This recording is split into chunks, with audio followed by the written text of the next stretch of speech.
It's time for a PSA return.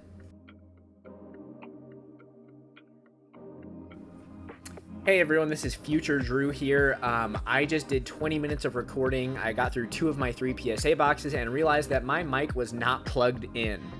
And this is one of the best returns of my entire life. So I am going to kind of go through and recap some of, well, I'm going to recap all the cards with you. The hit pile is way bigger than the miss pile, so stay tuned for that. I'm very sorry that you're not getting my authentic raw reaction on some of these because I was like screaming. So I'm going to go back and show you all the cards that I've unboxed so far. I still have one box that you'll get a raw reaction from, but this is an insane PSA return and I really want you to be able to see this. So I'm going to show you my misses first, okay? So I hit a 9 on this VMAX Climax EV character rare, which is kind of a bummer. Obviously, we only want 10s. I did hit a Cyber End Dragon in a PSA 8. Not really sure why it got boned, but it did. Way better things to come in terms of Japanese Yu-Gi-Oh, so stay tuned on that. And then we hit an 8 on the Tag Bolt Hyper Rare of Snorlax and Eevee. Kind of a bummer there. But don't let that discourage you. No, because this is absolutely ridiculous. Let's check out the hits. Okay, we're going to start off with a Pokemon pile, all right? And then I'm going to go into some Yu-Gi-Oh! And then back to Pokemon, and then we'll get into the raw unboxing so you get a good reaction, okay? Oh, listen, this is insane. We have a PSA 10, Alolan Executor and Rowlet Hyper Rare. We've got a PSA 10 Darkrai and Umbreon Hyper Rare. Yep, we've got a PSA 10 Espeon and Deoxys Hyper Rare. We have the PSA 10 Ultra Genesis Lopunny and Jigglypuff Hyper Rare. You know, one Deoxys and Espeon was good, but why not make it 2, you know? We have a PSA 10 Waifu, Cynthia's Ambition. All right, that's English. It's English, but it's a 10, so we'll let it pass, okay? And we hit the PSA 9 on the CD promo Blastoise. That's an epic card. All right, next up, I regraded my no symbol Scyther, and it was once an 8. It is now a 9, baby. Let's go. I knew that this card was in way better condition than what PSA was crediting it previously. And you know what? It's only 1 grade up, but now it matches my first edition Scyther, my Japanese jungle Scyther, and I feel really good about it. So this is a major win for Collector Drew. Thank you all for bearing with me on that. All right, but back in the business side of things, we hit a PSA 10 Vivid Voltage Pikachu. Shout out Professor Oak. We had a PSA 10 on the Jolteon character rare. We got a 10 on Flareon as well. Oop, a little bit blurry there. Sorry about that. Oh, boy. All right. We'll recenter with this one. This is the Flareon. We hit a 10 on this as well, of course. These character rares grade super well, despite their rough top cut. We hit a 10 on this one. Okay, we got the Reshiram and Zekrom GX Hyper Rare from Dream League. I was sourcing cards like this before all of like the tag team stuff popped off, so I'm really happy to finally have this submission back. The texture on this card is absolutely phenomenal. Just having like 2 popular Pokemon and N all on 1 card, this is insane. I know that the Rainbow Rares haven't done as much crazy things as some of the other versions of these cards, but they're sick in their own right. All right, we have a PSA 10 Galarian Obstagoon. Basically, I got into like a cheap lot of Vivid Voltage hits, like really cheap, and so I took I didn't take a risk on them. They were dirt cheap. But I graded a lot of the good ones. I went through them pretty meticulously. The theme of this return is pre-grading matters, okay? Sure, I might have gotten the lucky PSA grader this time around, but also I'm a very conservative pre-grader, and it doesn't always work out positively. Like, you know, some percentage of the times you're gonna just get boned, but this time it paid to be meticulous. And we have another Flareon, so that's gonna be the last of the character rares, I believe.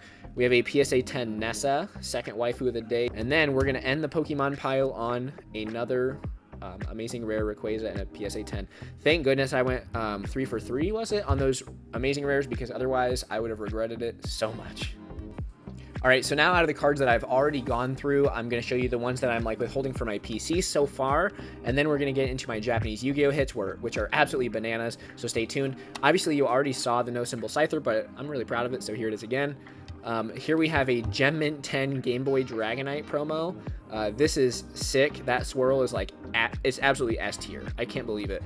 And then we also hit a Suicune V PSA 10 that I actually pulled this one with Squeaks and a bunch of the guys over in Squeaks Discord. We were just like ripping some packs one night and pulled this one there, so kind of a fun little backstory on that guy. But the main event, folks, out of all the cards that I've already unboxed, again, I still have 1 box that I have not checked out at all. Let's go over some of these Japanese Yu-Gi-Oh cards. This is kind of like my passion project. I want to be the most knowledgeable person in North America about Japanese Yu-Gi-Oh cards. I know a couple of things, and I have been grading these cards like a madman. I haven't really like shown a lot of PSA returns lately just because I'm like genuinely busy, but I graded some ridiculous cards. So let's check these out. So we have a Gem Mint 10 Ultimate Rare Yubel to start things off.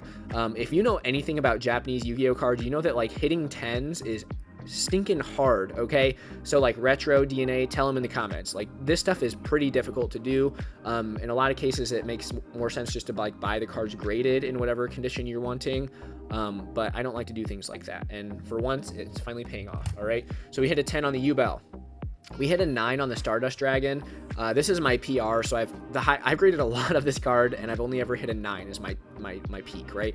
I have a 9 on the shelf behind me back there. You can't really see it, but this one matched that, and so I'm pretty happy with that. It makes me feel okay to collect one now that I have 2 of the same high grade. So a PSA 9 on that card is not a complete loss at all. We have a PSA 10 Flame Wingman. This is one of the best cards from the entire GX anime. Like, this is the main character's ace card. I used to think that this guy was so sick when I was a kid, and I still do now, honestly. And the foiling on this is so much different than like the English version. Absolutely ridiculous card to hit in a Gem Mint 10.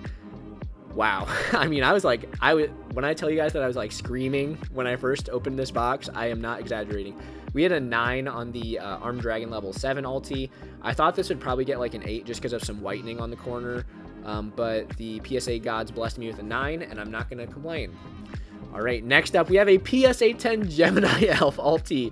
This is so ridiculous. Like, I got really lucky with the PSA 10 Summon Skull Ultimate Rare a couple returns ago, and now I have a Gemini Elf as well. These Series 2 ultis are really, really hard to grade. Just like the card stock is pretty impressionable, so a lot of times you'll get just dings and dents, even if whitening isn't an issue. So to have 10s of these is absolutely ridiculous. We also have like just a lot of personality in general. No, in all seriousness, this card was censored very, very hard. Like, I don't think that anyone has ever clicked the censor button as fast as with this one. But yeah, so pretty sweet card. We also hit a PSA 9 on the Cyber Twin. Obviously a 10 would have been better on this, but 9's not a bad grade for these Japanese ultis. They still do fine, and they look really good in my collection too, if that's the case. This is the first ever Blue Eyes White Drag. I know what you're thinking. A PSA 8, why is this in the success pile? Well, this is like one of the first ever Yu-Gi-Oh products to ever come out. The attrition rate on this bad boy is insane. And this is the first ever actual OCG Blue Eyes White Dragon. So obviously we had like the Bandai versions and stuff like that, but this is the first legitimate Blue Eyes White Dragon. A PSA 8 of this is pretty valuable. So very happy about that card. And then 2 more, and then we'll get into the third box that I have not opened yet. So we'll experience that together. Did I mention I hit a PSA 10 Air Neos ulti? Because I did. Don't know how that one squeaked by, but yeah, I hit a PSA 10 Air Neos, and you know what? While I'm at it, I might as well just mention the fact that I did it twice. One was not enough. I graded 2 PSA 10 Air Neos. Again, if you know anything about Yu-Gi-Oh in general, you know that this card is like S tier. Like, this is a fabled card. It's one of the few cards in general that have never been reprinted in any way, shape, or form. So the only release of this card is in Strike of Neos. And also, like, the Ultimate Rare version is the highest rarity of it.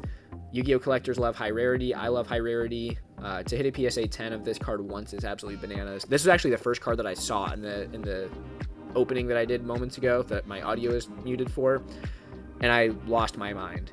And when I saw that I hit it twice, I mean, I was expecting this to be like a 6 or something, just like the law of averages, you know?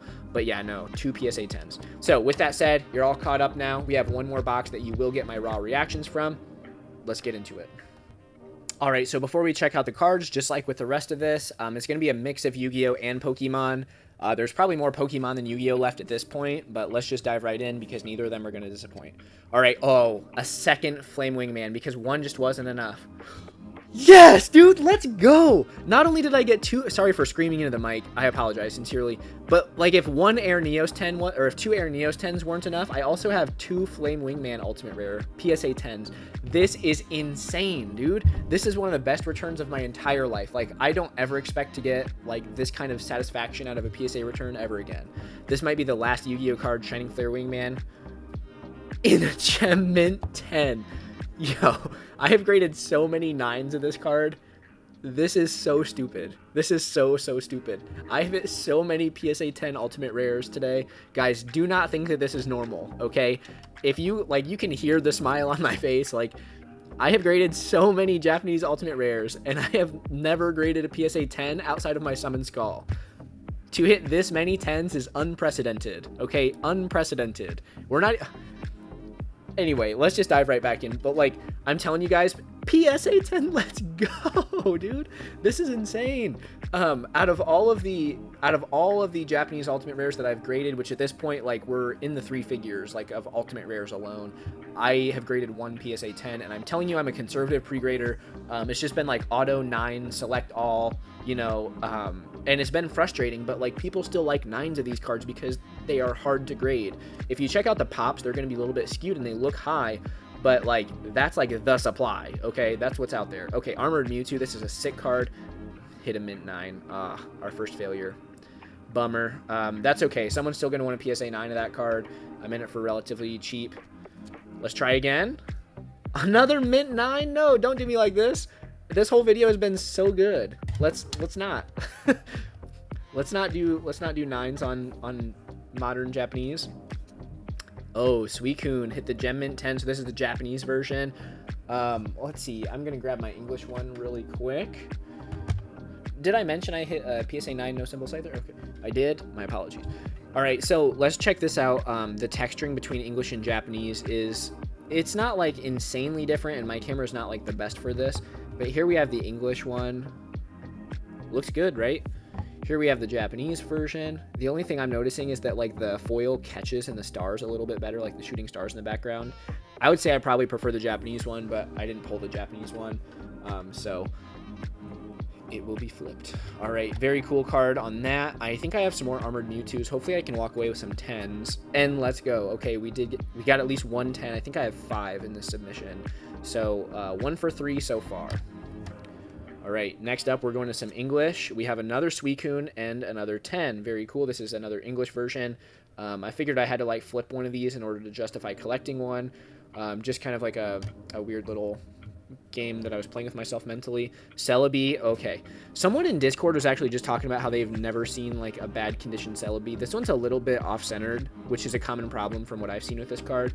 This one's actually shifted up, so the bottom's thicker than the top, and we hit a near mint 8. So feast your eyes. If it was you talking about Celebi's like only ever being in pristine condition, sorry to, I'm sorry for myself that I have to be the counterexample, but there's an 8 for you. All right, next up, we have another Armored Mewtwo and another Mint 9. Wow, I got toasted on those. I did not expect that.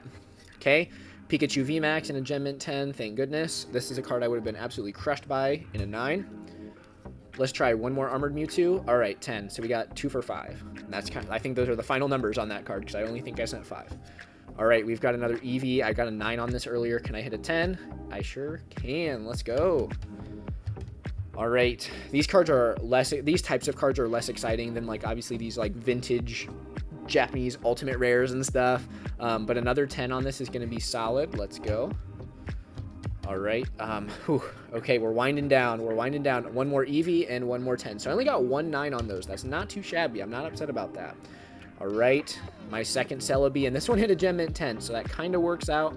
I think that I bought these 2 Celebis. Bring this one back on screen. I bought these 2 for like $30 a piece. If I had to guess, like the PSA 8 will be worth like probably less than raw if it's correctly priced, in my opinion. But the Gem Mint 10 is worth like 5 times more than what I paid, so I'm still going to be in the green on these 2 cards when all is said and done. I'll probably just list the PSA 8 on my eBay, and I might hold out and take this guy to Collecticon with me. A lot of these cards are intended to be like spillover inventory for Collecticon, so I grade a lot of like duplicates and stuff. Hoping that a lot of, I'd be able to sell a copy on my eBay, take a few to Collecticon, one thing leads to another, and we walk away with some fat pockets. Okay, I have said Professor Oak's name at least once in this video, I know. But Professor Oak, shout out to him. Everyone go sub to his channel, watch the Slab Podcast, one of the best long-form pieces of content currently out there. Professor Oak, out of the kindness of his mayonnaise dipping heart, sent me this as a gift. It was formerly a CGC 9.5. In hindsight, if I would have kept that in its slab, I could have crossed it to a Gem Mint 10. Maybe I could have sent it in slab to PSA to get the Gem Mint 10 also, but I didn't do that. I cracked it and just sent it direct. So let's check this card out. It's a vintage Scyther. It's looking good, folks. It's looking good. In person, I'm noticing like a white speck on the side and like a little bit of a rough cut right here. CGC thought it was Gem Mint. Let's see what PSA thinks. Oh, let's go. They also think it's Gem Mint. That is so cool. You know, I think Oak Spicy comment was like, there's no overlap between the grading companies. There you have it, folks. A CGC 9.5 is a Gem Mint 10 at PSA. The proof is in the pudding, folks. There you have it. Gem Mint 10 Neo Discovery First Edition to a Gem Mint 10 Neo Discovery First Edition Scyther. That is absolutely awesome. Thank you again, Professor Oak. That's a really cool card. Okay, let's throw that back in the collection pile as well. All right, here we have one of our last three. Oh, another Flareon, and it hit the Gem Mint 10. Cool. I thought we were all done with character rares, but I guess not. Okay, so this is our last Pokemon card. Okay, thank goodness. I didn't know there was another Rayquaza Amazing Rare in this sub, but I went like all of mine hit 10s, which is super lucky. I pre-graded the heck out of these things. But yeah, so they all hit 10s, which is nice. Hopefully people are interested enough in Rayquaza to buy these things from me. And we have one card left. It is a Yu-Gi-Oh card of the Japanese variety. Oh, I already know the grade on this one. It's a 9. But okay, I was actually tipped off a little bit that this was going to be a good return, and this card is kind of why. So this is a really off-centered Yu-Gi-Oh card. A lot of these like early Yu-Gi-Oh promos and like especially like the Series 1 set cards were like super off-centered. As you can see here, it's like there's no border here, tons of border over here, right? I have been hit with like 7s on centering recently by PSA, so I sent this guy off to hit a 7, and my goal was actually to scaffold. So Dan, if you're watching this video, I don't know if you watch this type of content, but anyway. So in teaching, education, my profession, there's this principle called scaffolding. It's like when you start with like a rudimentary skill that is directly transferable to a more complex skill, right? It's like how stairs work. You start on the lower step and then you go to the next highest step. So scaffolding with graders is a thing. It's a thing everywhere in life. You learn a simple task and then you translate that to a more complicated one, right? So scaffolding your grades, stacking your submissions, in other words, is a thing. I'm willing to say that. I don't often like take hard and fast sides on things, but this is one that I will. Anyway, I've been getting drilled with PSA 7s lately for just like centering. Super frustrating, but I sent this card right in front of my Blue Eyes, the starter box Blue Eyes you saw earlier, in hopes that the centering was going to give this guy a 7. And if this got a 7 being so OC, I was hoping that Blue Eyes, which was well centered and only had one imperfection, would get like an 8 or a 9. And while the scaffolding, you know, it didn't exactly work in my favor this time because they weren't super strict on centering as they have historically been recently, they actually gave this card a 9. Anyway, how did this how did this tip me off that it was going to be a good submission? Well, I got the email that my order was shipped. I wasn't checking the PSA tracker, okay? But I got the notification that my order was shipped. I clicked it on the PSA app just to like see if I had the tracking number or if I was just billed, because two separate things, right? I accidentally, like, this was as soon as I woke up in the morning. I was like still sleepy-eyed or whatever. I accidentally hit that little button where like the thing pops down and it shows you all your grades, and I actually did see this card with a 9 next to it. So I did spoil this one, but I luckily closed my eyes and swiped out of the app before I saw anything else. But I was like, wait a minute, if that off-centered card got a PSA 9, then this might very well be a good submission. And boy, oh boy, was it. This is absolutely ridiculous. I mean, there weren't many misses out of this whole sub. I mean, obviously getting like a PSA Amazing Rare is kind of in the pits, but all of those Japanese Ultimate Rares is absolutely insane. Let's go ahead and hit the outro.